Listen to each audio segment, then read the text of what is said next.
están? Igual así, pero tratando de avanzar y de apoyar lo que más se pueda. Ya, estimados, vamos a partir con la clase de hoy. Hay varias cositas importantes que vamos a ver. Esta clase ya está en la plataforma por si la quieren descargar. Voy a cerrar la puerta porque, como ustedes ven, hay mucho movimiento y eso desconcentra todas las cosas. Antes de partir con la clase, igual quería comentarles que la siguiente semana, el día martes, es decir, nuestra siguiente clase, es probable que ese día la clase se cancele.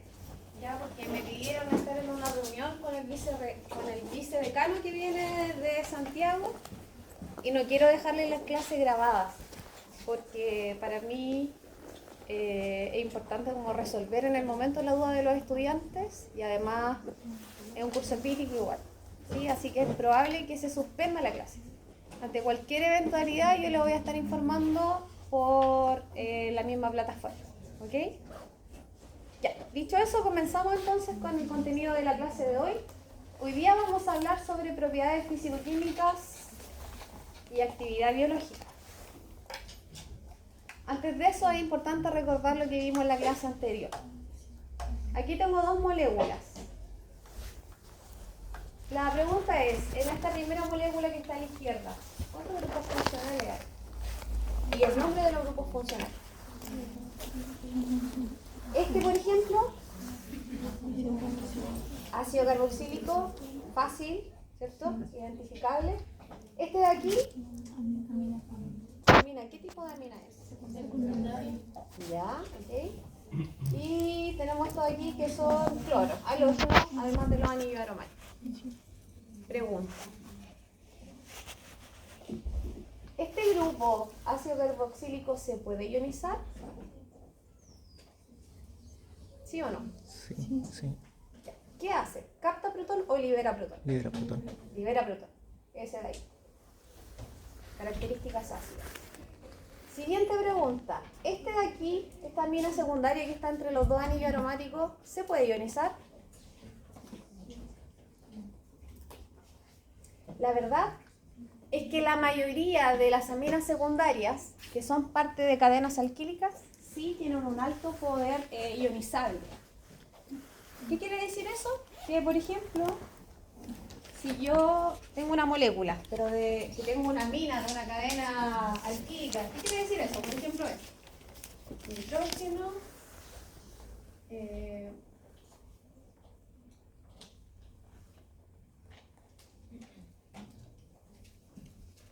eso, ¿cierto? Pero fíjate que ahora no está al lado del grupo aromático. Esta amina sí se puede preparar. Pero esa amina que está al lado de dos anillos aromáticos no se puede preparar. ¿Por qué?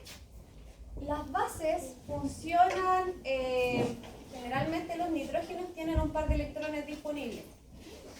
¿Sí? Por ejemplo, aquí, en esta molécula, el nitrógeno tiene dos electrones disponibles que van a servir para aceptar un protón. Y de esa manera, viene un protón y ahora este nitrógeno queda con una carga positiva. Pero ¿qué es lo que pasa? ¿Cuál es el escenario en este ejemplo, en esta molécula?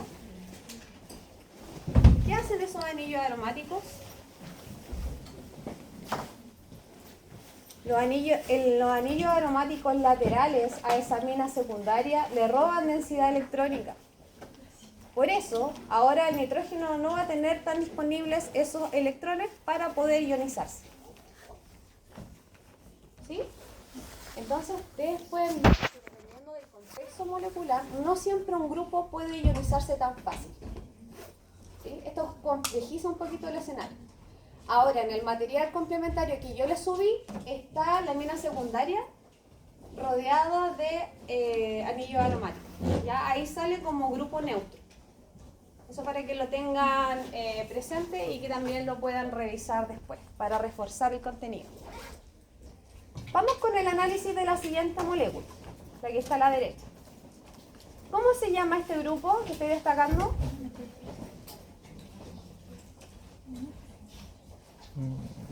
Lo escuché por ahí. Es un éter. ¿El éter se ioniza o no? ¿Sí o no?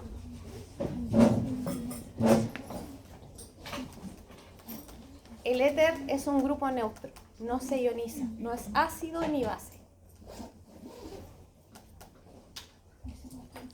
Por lo tanto, si a mí en un ejercicio, por ejemplo, de la prueba, me ponen que un éter recibe un protón, yo ya sé que es un distractor. También esta molécula tiene esta amina secundaria, tiene el mismo ejemplo al lado. Y esta de aquí, ¿ustedes qué creen? ¿Se ioniza o no? ¿Sí? ¿Y cómo se comporta? ¿Como ácido o base? Base, porque capta protones. Los ácidos liberan protones, porque los ácidos soportan mucho mejor la carga negativa. Las bases captan protones, prefieren estar con carga positiva. En relación a esto, ¿alguna consulta que tengamos que reforzar más? ¿No? Les recuerdo la importancia de conocer los grupos funcionales y su reactividad. Esto va a ser clave para la solemne número 1 y también para el resto del curso. Ustedes saben que todas las moléculas con acción farmacológica tienen un montón de grupos funcionales, por lo tanto es importante, tanto como para memorizar y retener la estructura y saber a qué fármaco corresponde, como también para predecir un montón de propiedades físico-químicas relacionadas con los fármacos. ¿Ok? Si no hay más dudas, continúo.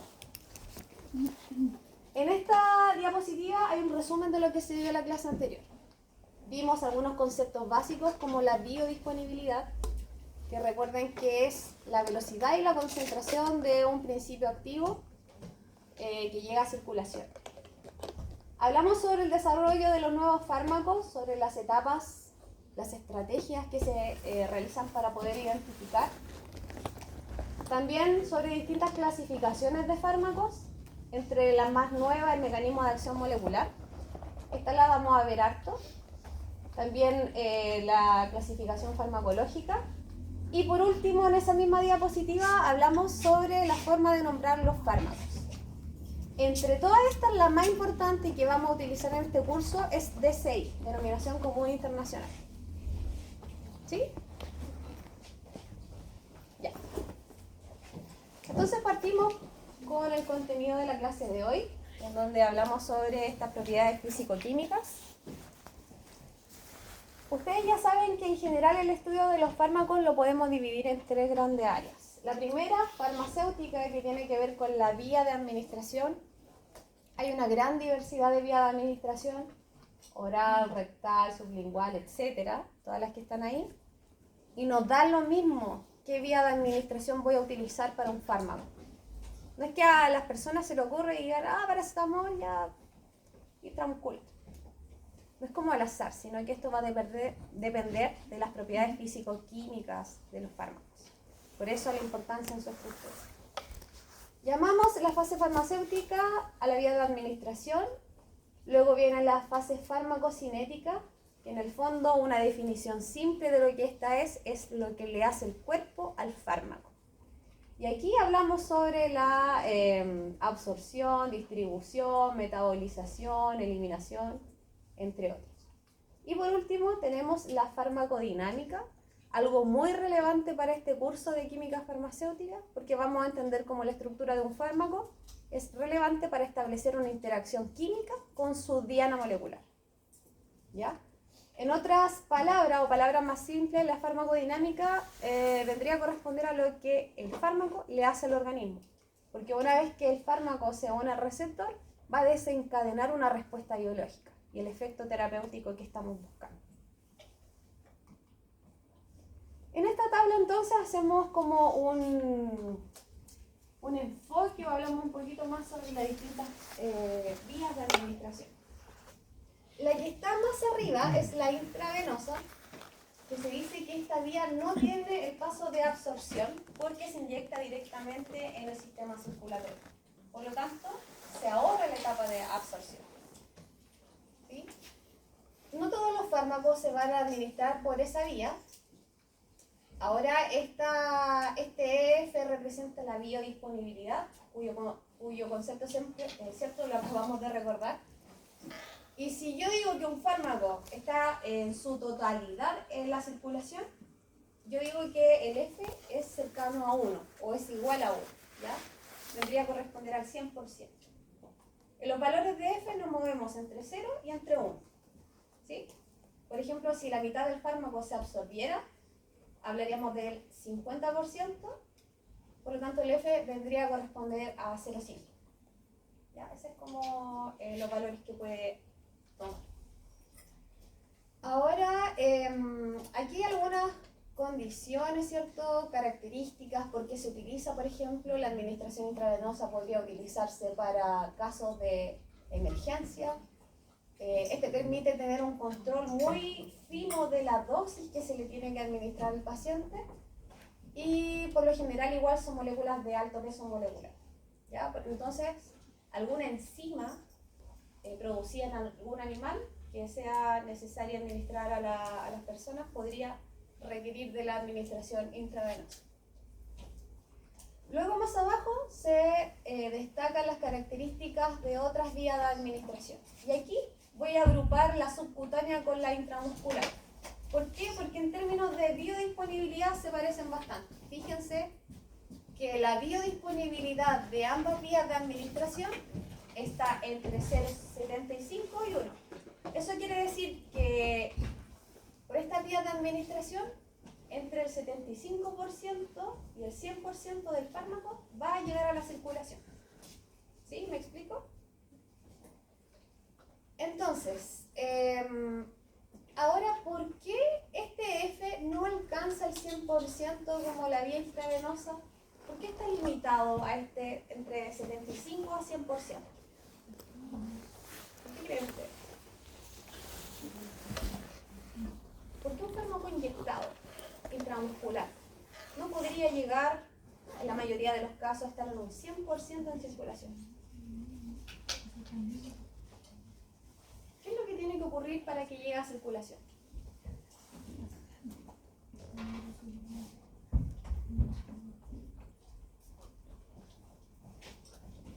¿Sí? ¿No se le viene nada a la mente?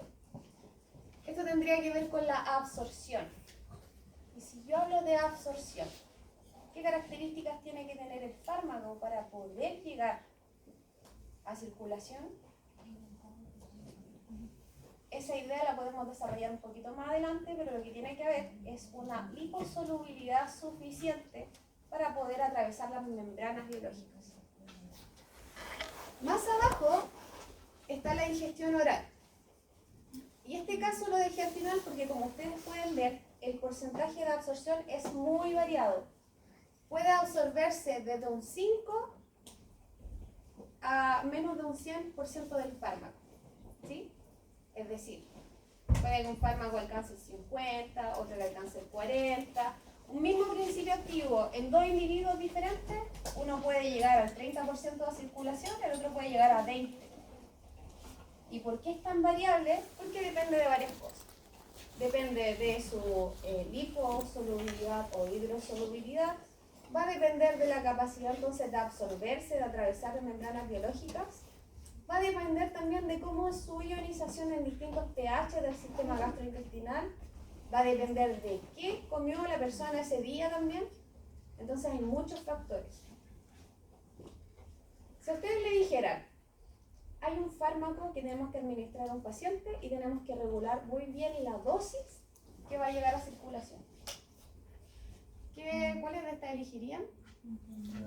La intravenosa. Y si hay alguna que no dé lo mismo porque, por ejemplo, no es tan crítico que se absorba más o se absorba menos, ahí puede ser la vía oral. Entonces la vía oral generalmente es como más seguro. El problema sí es que va a depender de la adherencia del paciente, ¿cierto? A la terapia. Entonces, continuando con este tema de la biodisponibilidad, tenemos el siguiente gráfico. Aquí, como pueden ver, en el eje X tenemos el tiempo y en el eje Y la concentración plasmática del principio activo, en unidades de microgramos por ml a la menos 1.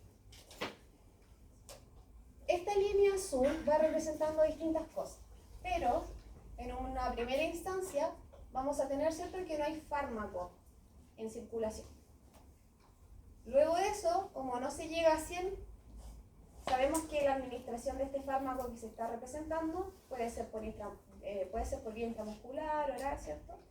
Pero va a ir de 0 hasta llegar hasta un pico, ¿cierto? Toda esta primera etapa está determinada por la absorción del fármaco desde el sitio de administración hasta que pasa a la circulación. Luego de eso, esta curva va a ir decayendo. ¿Por qué creen que va decayendo en el tiempo? ¿Qué es lo que le pasa al fármaco ahí? ¿Sí? ¿Mucho? ¿Es excretado? ¿Es excretado? ¿Es solamente excretado o le puede pasar algo más? Metabolismo. ¿Y esos dos? ¿O puede haber algo más? ¿Sí? Almacenamiento. Porque hay muchos fármacos que pueden interactuar con otros tejidos. Hola.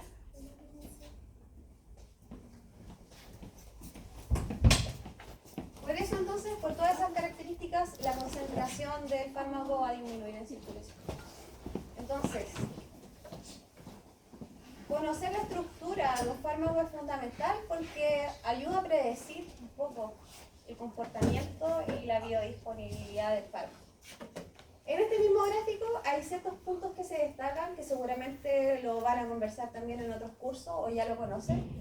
Uno de ellos es MEC, que es la concentración mínima efectiva. Esto quiere decir que en este punto de concentración yo voy a ver un efecto terapéutico, desde ahí en adelante. El otro punto que se destaca en este gráfico es el MTC, que quiere decir concentración tóxica, concentración mínima tóxica, ¿cierto? Entonces, entre esta concentración mínima efectiva y esta concentración tóxica que se marca ahí, hay un rango terapéutico. Idealmente le administramos al paciente una cantidad de fármaco que esté en esta franja, ¿sí? Y que no aumente mucho, ¿cierto? Porque ahí vamos a generar efectos adversos, toxicidad, y que alcance a estar en este rango, porque si se absorbe, por ejemplo, hasta aquí abajito, no vamos a ver ningún efecto terapéutico. Por eso también es que hay dosis mínimas que se tienen que administrar del fármaco. Entonces, en el punto donde la curva alcanza la concentración mínima efectiva, llamamos al inicio de acción, después a la duración de acción, ¿cierto?, en esta franja donde alcanza a ser el efecto terapéutico, y después cuando la concentración del principio activo decae y baja sobre la concentración mínima efectiva, este sería el fin de la acción terapéutica. Ahora, dependiendo de cómo entonces el fármaco se encuentra en circulación, yo voy a saber cada cuánto tiempo necesito administrar el fármaco al paciente. Por lo tanto, todo esto es relevante. Bueno, aquí está la concentración. Ya, y aquí hay 3 curvas que se comparan. La idea es que vayamos respondiendo un poquito estas preguntas para ver si se entiende la idea. Fíjense que aquí tengo A, B y C. ¿Sí? Bueno, aquí se destaca la fase de absorción, la fase de eliminación. Tenemos la formulación A, la formulación B y la formulación C.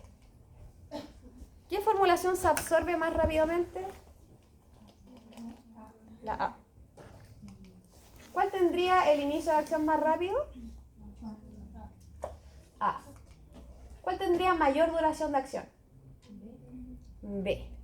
¿Cierto? Porque ahí alcanza a tener la concentración mínima efectiva por más tiempo. ¿Existe alguna formulación que no produciría efecto clínico? Sí. ¿Qué podríamos hacer para lograr el efecto terapéutico? Aumentar la concentración. Si se quisiera minimizar efectos adversos asociados a picos plasmáticos altos, ¿cuál sería la más adecuada? Es decir, en un paciente donde se absorba muy rápido el medicamento, el mismo principio activo. B, porque A podría absorberse tan rápido que podríamos llegar a pasar la concentración mínima tóxica. Si el principio activo es el mismo, ¿por qué la respuesta clínica podría ser diferente entre formulaciones?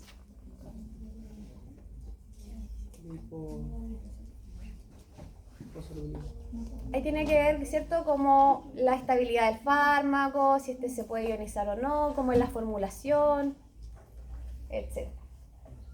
Súper. Entonces, muchas veces los estudiantes piensan que si yo administro un fármaco, el fármaco va a pasar a circulación y va a estar solito y se va a poder ir a unir directamente a su diana terapéutica. Pero la verdad es que no es así. Y a propósito viene el siguiente esquema. Primero entonces, desde el sitio de administración, el fármaco se absorbe a la sangre.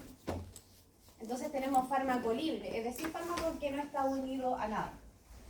Pero vamos a tener proteínas plasmáticas, en donde por ejemplo se encuentra la albúmina, que es una proteína que se une harto a fármacos. Hay muchos fármacos de carácter muy lipofílico que necesitan unirse a proteínas para transportarse, ¿okay?, por la circulación.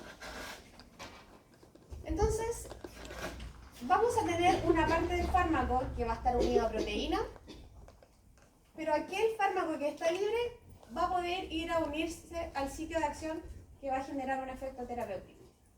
Pero además, el fármaco también se puede ir a unir a reservorios tisulares.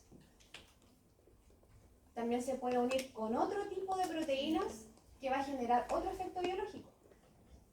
Por lo tanto, también vamos a tener una parte del fármaco, el fármaco libre, que puede transformarse en el organismo, metabolizarse, y también una parte del fármaco, dependiendo de sus características físico-químicas, que puede eliminarse de inmediato.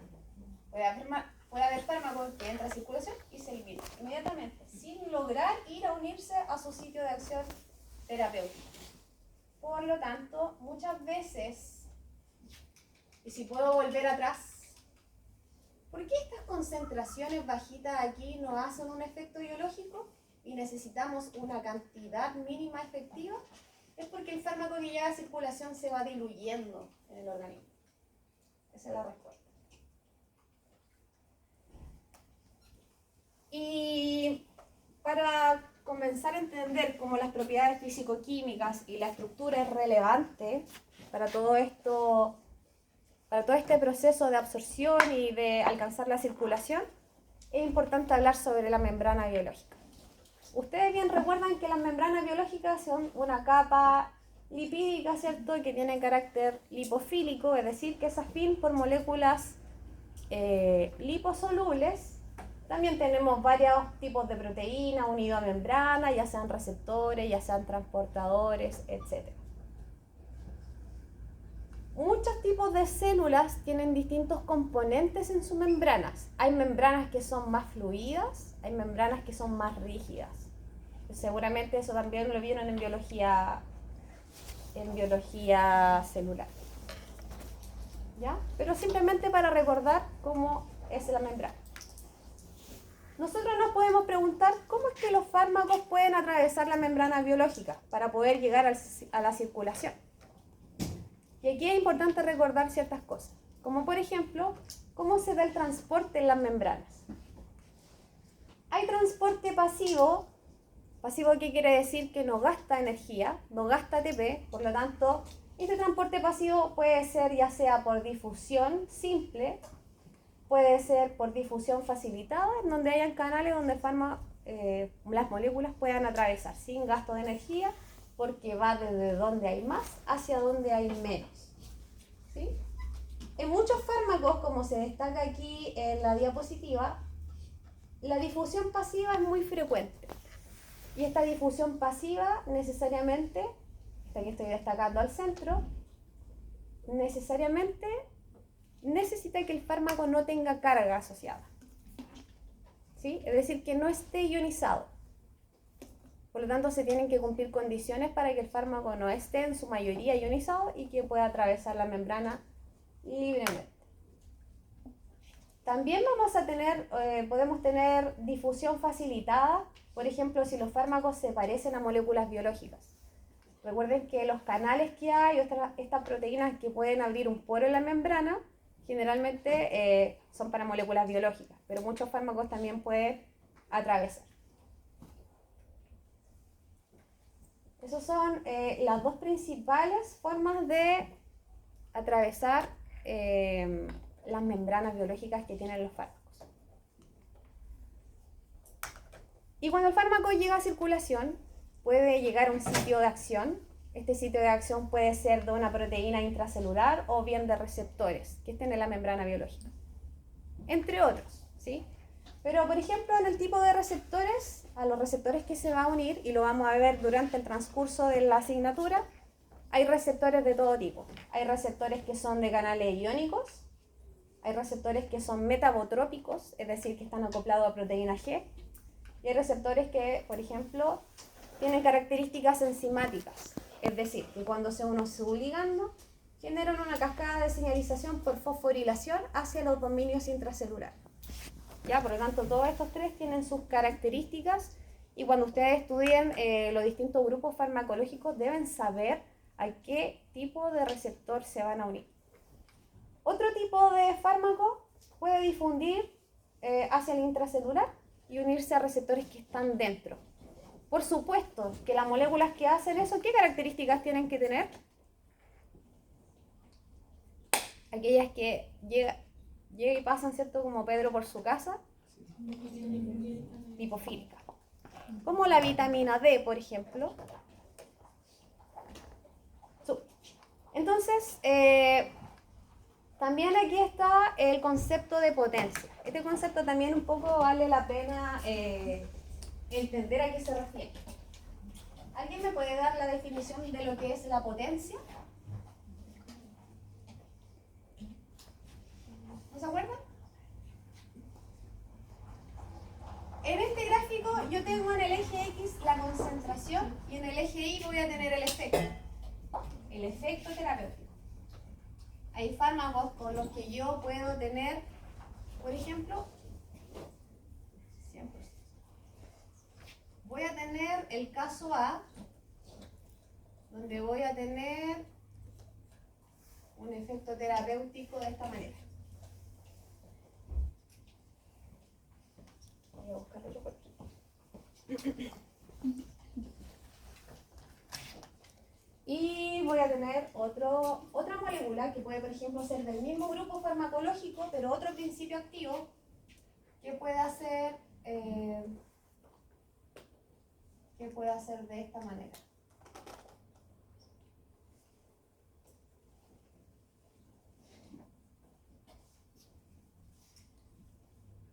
¿Qué fármaco elegirían como fármaco más potente?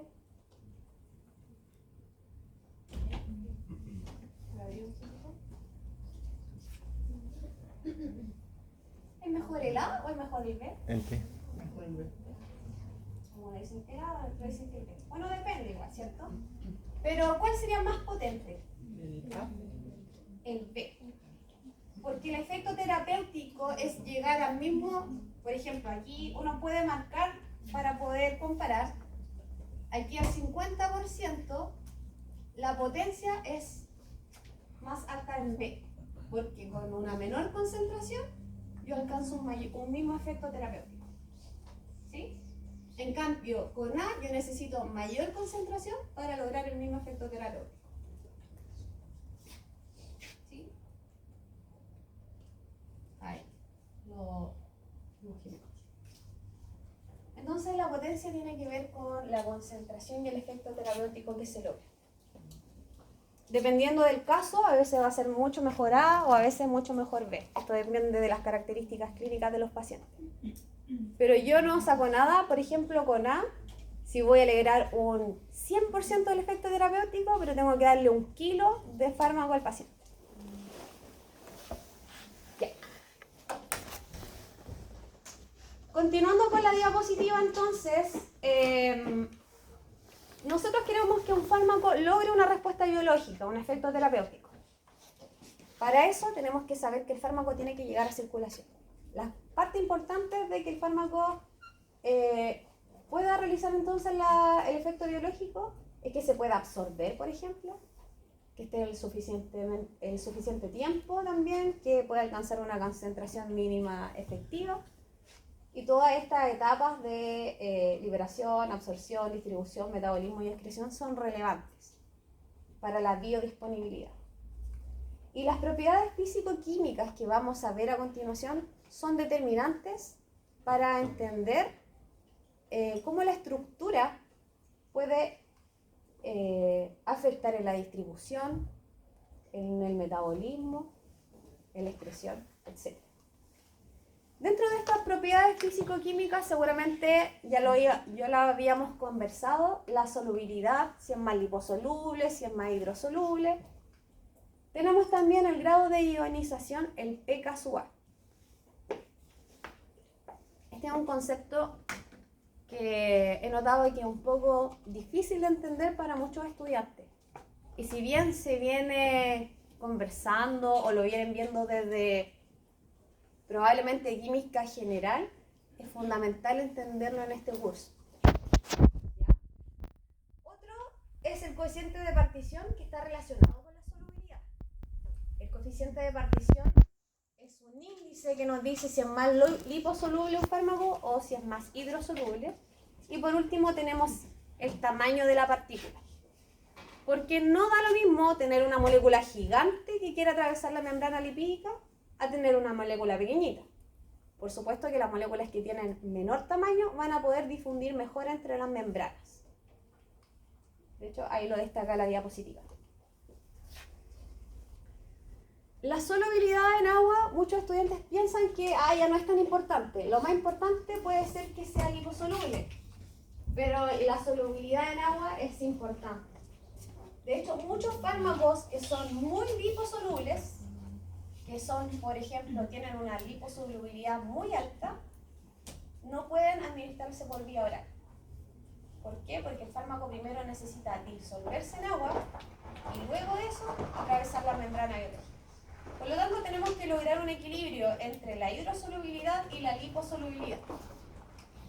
Y en relación con la solubilidad en agua, aquí en la diapositiva se destaca ciertos puntos relevantes, como por ejemplo se considera un compuesto soluble en agua con un porcentaje peso-volumen, que recuerden que esa unidad de medida representa gramos en 100 ml, de 3 a 5%. Es decir, de 3 a 5 gramos por 100 ml. Esa es como una solubilidad muy buena. ¿Sí? Fíjense que en buffers aquí hay distintos índices. Una solubilidad baja es menor a 0,01 miligramos por ml. Aquí nos cambiamos de unidad de medida. Podemos tener una solubilidad, hidrosolubilidad media o podemos tener una hidrosolubilidad. Ahora, las moléculas que tengan una solubilidad en agua muy alta y casi nada liposoluble también va a ser un problema. Porque, oye, el fármaco se está solubilizando en los medios acuosos, en el estómago, en el intestino, pero si no tiene la liposolubilidad suficiente, tampoco puede atravesar membrana biológica. Por lo tanto, los fármacos no pueden estar en los extremos, no pueden ser totalmente hidrosolubles y no pueden ser totalmente liposolubles. Hay que llegar ahí a un punto. Y para poder determinar o estimar la solubilidad de una molécula en agua, hay una estrategia que esta se va a evaluar en la prueba Solemne 1 y tiene relación con esta diapositiva de acá. Nosotros podemos predecir qué tan soluble es una molécula en agua. ¿Y en base a qué? A los grupos funcionales. En esta tabla de aquí se muestra cómo distintos grupos funcionales pueden aportar a solubilizar cantidad de carbonos. ¿Ya?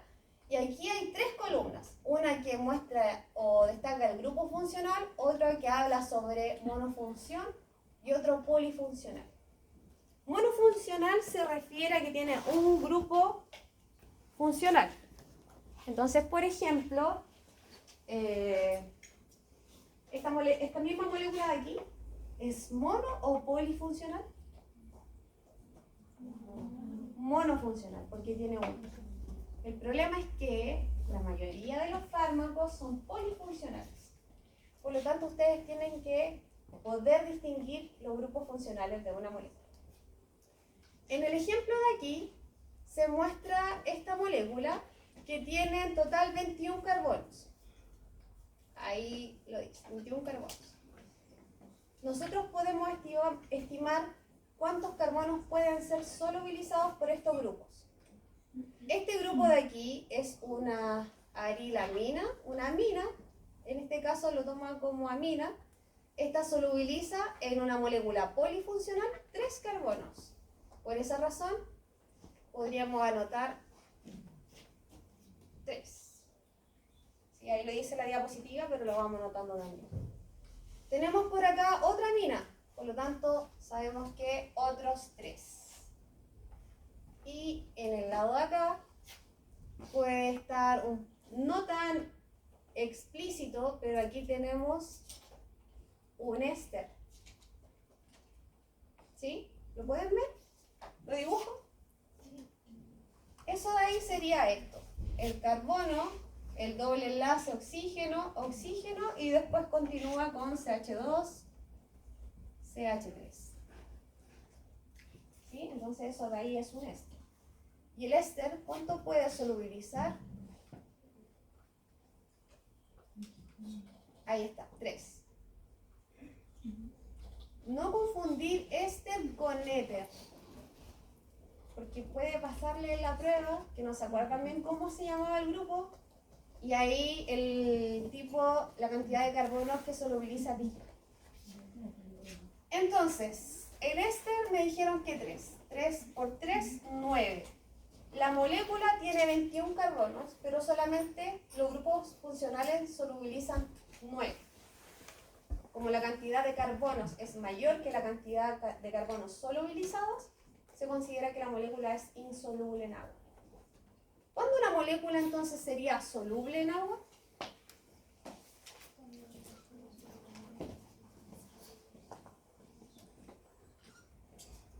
Cuando la cantidad de carbonos solubles sea mayor que la cantidad de carbonos que tenga una molécula, o cuando sea igual. Entonces, esto lo vamos a anotar en la pizarra, para que lo noten por ahí.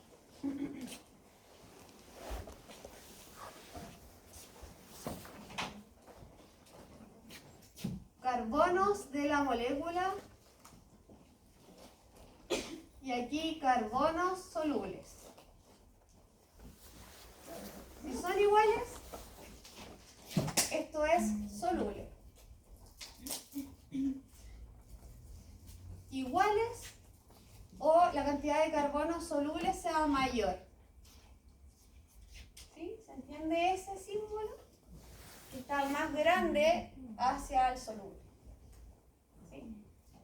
Y cuando es al revés, ahí decimos que es insoluble.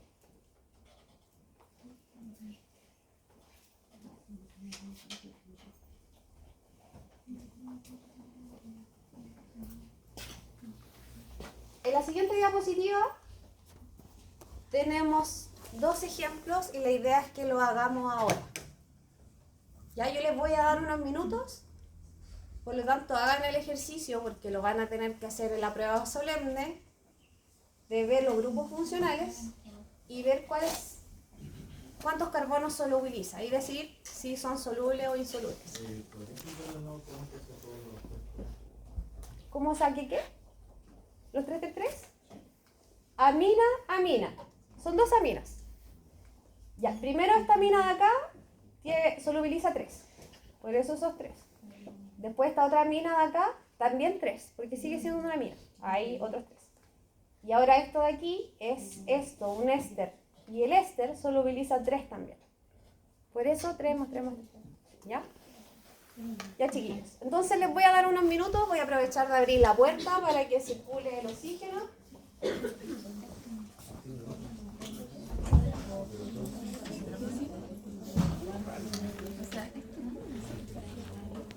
Se tiene harto contenido y hay que revisar. ¿Cuánto tiene la morfina? ¿Cuántos carbonos solubles tiene la morfina? ¿De 11 a 13? ¿A todos les dio eso, no? Porque si a todos les da eso, no lo revisamos. O lo revisamos igual. No. Hay algunos que me dicen que sí, así que igual lo voy a hacer. Ya. ¿La morfina qué grupos funcionales tiene? ¿Cuántos alcoholes? 2. Entonces, le recomiendo anotarlo así, 2. Luego en paréntesis, ¿cuánto aporta cada grupo funcional? ¿Cuánto aporta el alcohol? De 3 a 4. Entonces lo podemos anotar así, de 3 a 4. El grupo alcohol. ¿Qué otro grupo? Éter, muy bien. El éter, 2 carbonos. Tiene un éter. ¿Y amina cuántas tiene? ¿Cuánto aporta la amina? 3. Entonces ahora hacemos la suma. 2 por 3 son 6, 2 por 4, 8. 8 más 2 son 10, más 3 son 13. 6 más 2 más 3, de 11 a 13 carbonos solubles. ¿Sí? Y como tiene de 11 a 13, pero la morfina tiene 17 carbonos, no alcanza a ser soluble, insoluble en agua. ¿Sí? Ya, el siguiente ejemplo, la guaybaína. ¿Cuántos carbonos solubles tiene?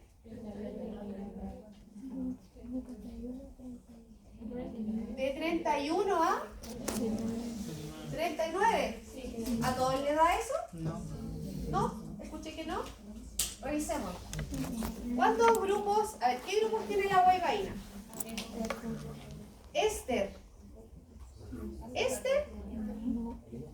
éter y ¿qué más? Alcoholes. Partamos con el éster. ¿Cuántos ésteres tiene? 2 o 1. 2. Un éster y 2 éter. Ya, partamos con el éster. ¿Cuánto solubiliza el éster? Ya. ¿Cuánto solubiliza los éteres? ¿Qué otros grupos tiene? ¿Cuántos alcoholes tiene la guaybaína? ¿Cuántos solubilizan los grupos alcoholes? De 3 a 4. Entonces, el siguiente ejercicio es multiplicar. Ahí sí tienen calculadora. 8 por 3. 24. Aquí le vamos a poner 24. 8 por 4. Muy bien. 32, 33, 34, 35, 36, 37. Entonces aquí es 37, no es 39. 24, 25, 26, 27, 28, 29. ¿Qué pasó?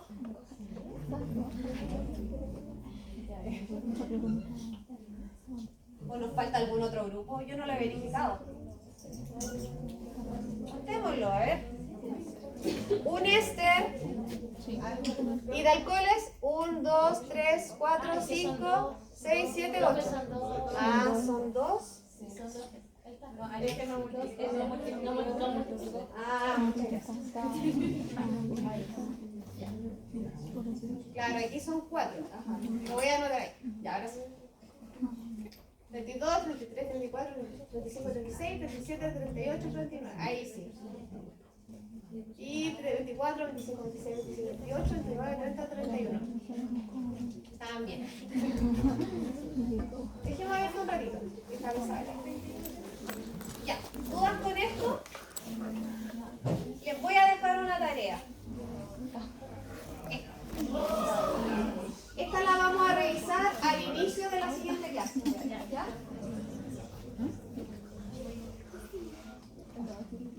Ya, chiquillos. ¿Alguna duda en relación con esto? Continuamos entonces. Ustedes entonces ya saben que los grupos funcionales son importantes para solubilizar carbonos. No todos los grupos funcionales solubilizan. Por ejemplo, algunos piensan que los halógenos ayudan o aportan solubilidad, hidrosolubilidad, pero en realidad no es así. Aquí hay características estructurales que favorecen ya sea la liposolubilidad o la hidrosolubilidad. Dice aquí que los radicales de alquilo aportan a la liposolubilidad. ¿Saben lo que es un radical de alquilo? Un radical de alquilo es una cadena de carbonos. Si yo agrego un carbono, por ejemplo, aumento liposolubilidad. Pero si yo aumento mucho la cadena, más liposolubilidad estoy agregando a mi molécula. ¿Sí? Eso es porque va a haber más carbonos que solubilizar. ¿Hace sentido, cierto? También los grupos aril-alquilo. Los grupos aril-alquilo se refiere a los grupos aromáticos. Si yo agrego un sustituyente aromático, estoy agregando liposolubilidad.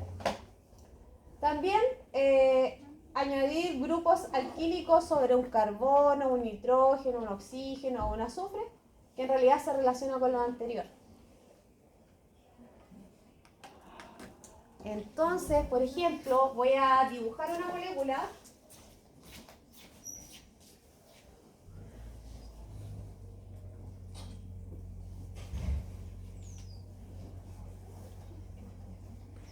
Esta de aquí,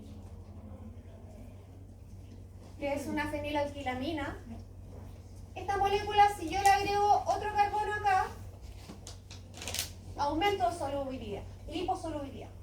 Si yo agrego eso más un anillo aromático, aumento liposolubilidad. Eso es lo que quiere decir. Y esos carbonos que yo voy a agregar pueden ser en un nitrógeno, en otro carbono, por ejemplo, puedo poner otro aquí. A eso se refiere lo que está ahí. Si yo reemplazo oxígeno por azufre, también aumento la liposolubilidad. Por lo tanto, si yo comparo esto, tengo un ROH y tengo un RSH. ¿Cuál de los dos es más liposoluble? El 2. El 2. Reemplazo oxígeno por azufre. Y si yo agrego halógenos, por ejemplo aquí, ya sea un flúor, un cloro, los halógenos que están ahí aumentan liposolubilidad. Los grupos que aumentan hidrosolubilidad son los que aparecen en la tabla que ya vimos, pero aquí también hay varios, ¿ya? Ahí están las sulfonamidas, las sulfonas, los ácidos sulfínicos, las aminas, etc. Ahí ustedes lo pueden revisar y también si no se acuerdan de cómo se llaman esos grupos funcionales, lo pueden complementar con el material complementario que yo ya les subí, ya que está ahí en la carpeta material complementario.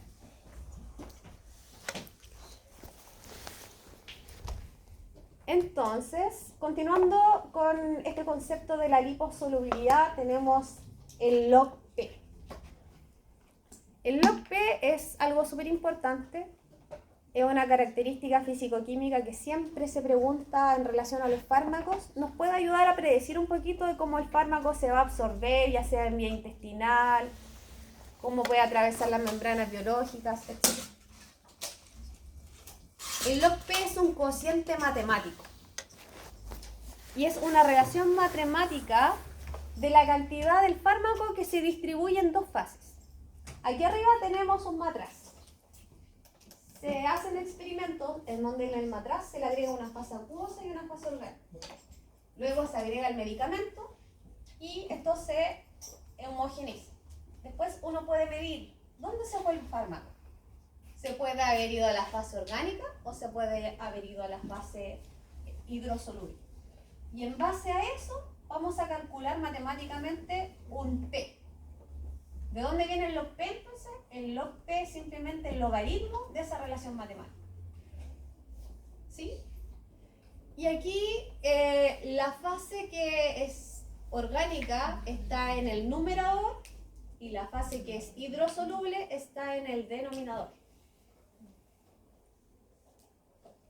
Cuando yo aplico logaritmo después sobre este valor P, voy a tener el valor log-P. Y ustedes tienen que saber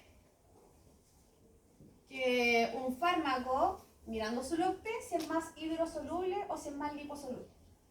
Entonces, por ejemplo, yo le puedo decir, fármaco A tiene un valor menos 3. ¿Es más liposoluble o más hidrosoluble? Es una pregunta. ¿Sí? Un fármaco con valor de log-P menos 3, ¿es hidrosoluble o liposoluble? Hidrosoluble. Hidrosoluble. Y aquí lo dice, ¿cierto? Valor menor a 1 más hidrofílico. Entonces a veces cuesta un poquito ver esto, pero si yo calculo un valor P y la mayor parte del fármaco se me va al numerador, por ejemplo, el 70% del fármaco se me va a la fase orgánica. Solamente el 30% del fármaco se me va a la parte hidrosoluble, que está abajo. Este valor de aquí va a ser mayor o menor a 1. Mayor. Mayor. Entonces el resultado es mayor a 1.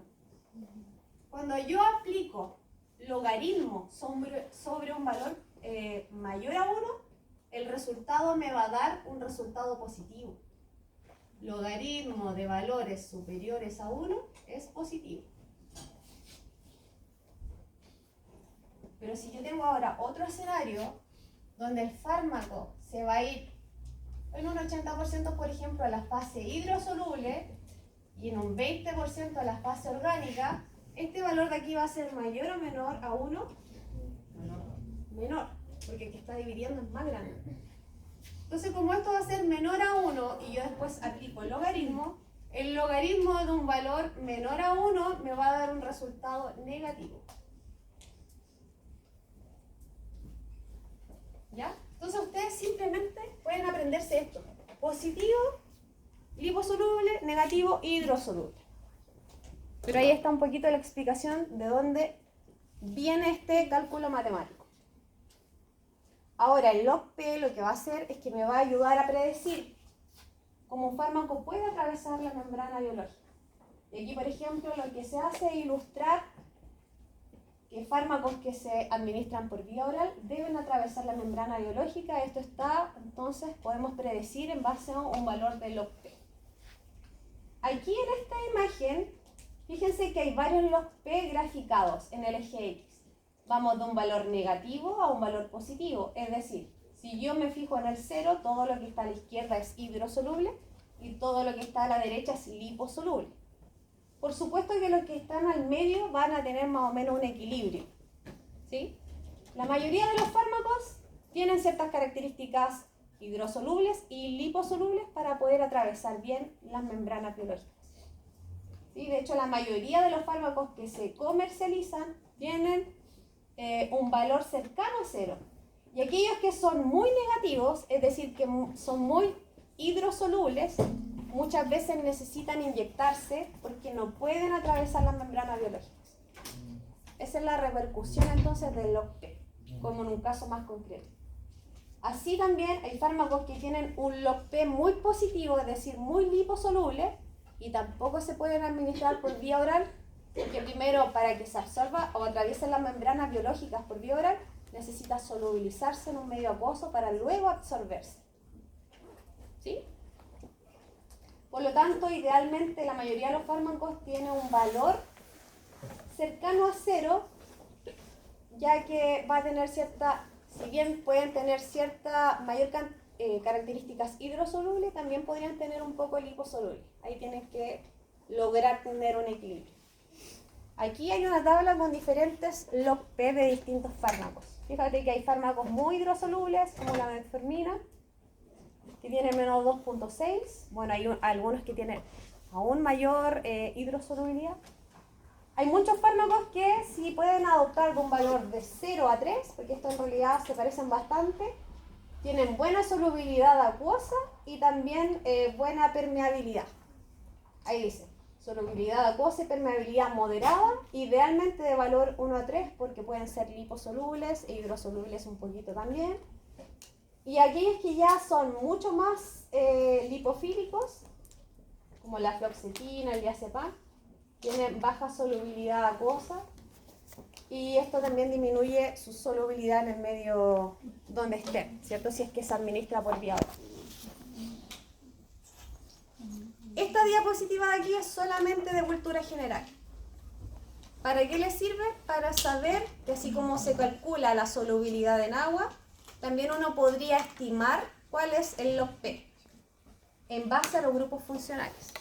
Pero aquí en la tabla es distinta y un poquito más engorrosa. Fíjate que con este, voy a dar el ejemplo solamente con esta molécula.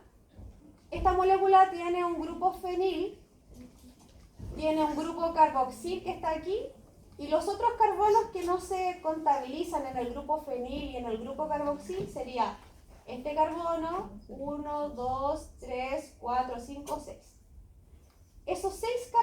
yo los cuento mirando este valor, porque carbonos de cadena me aportan 0,5 y 0,5 por 6 es 3. El grupo fenil sale directamente en la tabla, ahí está, aporta con 2,15 y el grupo carboxílico está por acá, aporta menos 0,32. Finalmente yo hago la sumatoria y obtengo este valor. Es un valor positivo, por lo tanto esta molécula es liposoluble. ¿Ya? Simplemente esta diapositiva, y ahí lo pueden anotar, es de cultura general para ustedes. ¿Se puede hacer? ¿Lo vamos a hacer ahora? No. ¿Lo vamos a evaluar en la prueba? Tampoco. ¿Dudas de esto?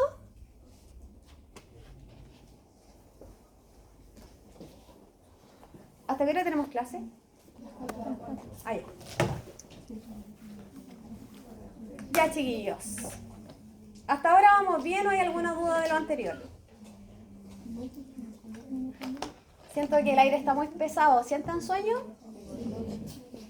Estoy muy fome, la verdad.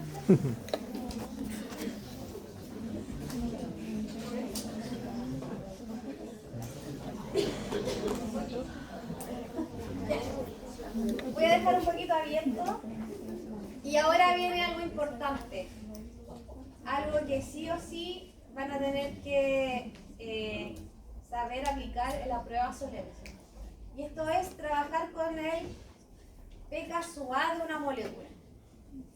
El pKa es un índice matemático que me ayuda a saber la fuerza con la que un ácido o una base se puede ionizar. Por lo tanto, es fundamental saber si un grupo funcional es ácido o es base. Y para eso, y para ilustrar la relevancia del pKa, observen la figura aquí que está a la derecha. Este ejemplo es para un ácido. El ácido no ionizado se representa con la letra HA, que quiere decir que este ácido todavía tiene su protón. Recuerden que los ácidos sueltan los protones. Y este ácido, por lo tanto, se puede ionizar, puede quedar con la carga negativa y suelta el protón. ¿Sí? En este caso, este ácido tiene un pKa de 4.4. ¿Ya? Eso es como lo que tenemos que saber para poder entender este ejemplo. Si nosotros administramos un ácido, como por ejemplo la aspirina, este en el estómago, ¿cómo se va a encontrar? ¿Más en su forma ionizada o más en su forma no ionizada? La verdad es que uno tiene que pensar, y ayuda bastante, que uno tiene que decir, oye, en un medio ácido hay abundancia de protones, ¿sí o no? Sí, en los medios ácidos hay abundancia de protones. Como hay abundancia de protones, el ácido prefiere mantener su protón. Por lo tanto, va a estar mayormente en su forma no ionizada. Ese número azul que está sobre está representando la proporción del ácido que está en su forma no ionizada, que es más grande de la forma ionizada. ¿Sí? Por lo tanto, en un medio ácido yo tengo esta proporción.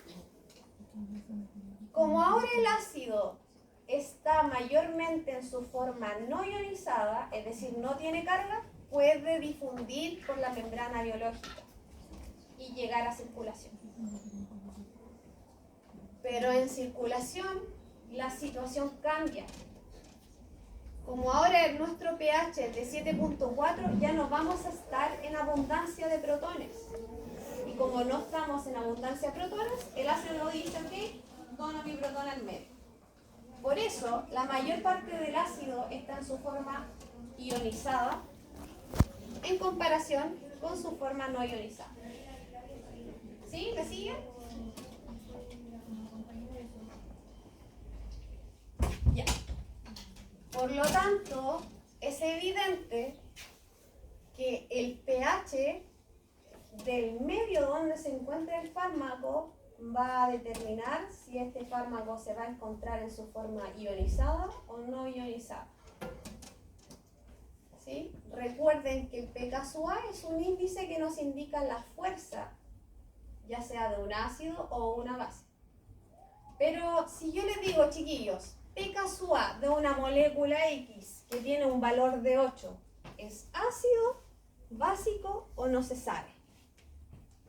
Molécula con valor de pKa 8, sin saber nada más. ¿Es ácido, básico o no sé? ¿Qué creen ustedes?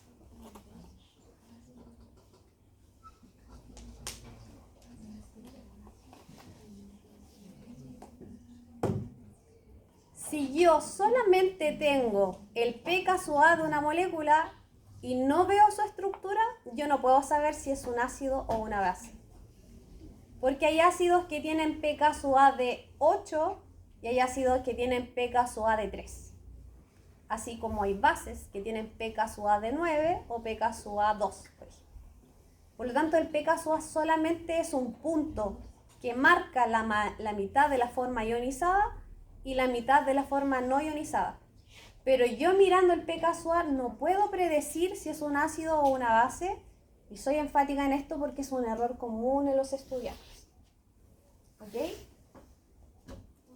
Simplemente, si se trata de un ácido, yo veo esa estructura y digo, es un ácido, mientras menor es su pKa, va a ser un ácido más fuerte. Pero en la base es al revés. Mientras más alto es el pKa, más fuerte va a ser la base. ¿Sí? Hay un material complementario que yo les subí, que creo que vale la pena mostrarlo de nuevo.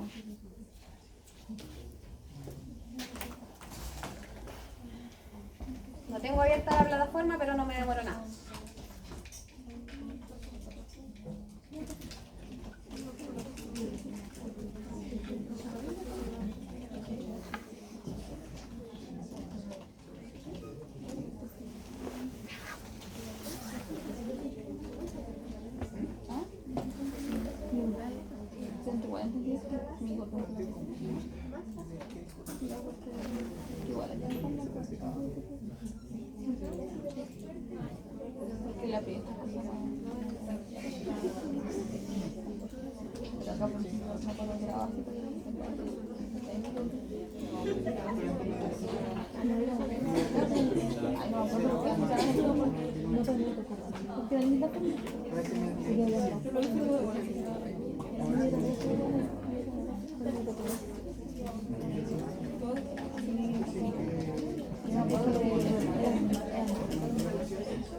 En honor al tiempo se los voy a mostrar al final de la clase para que ustedes después le echen una mirada. Ya, hay una ecuación matemática.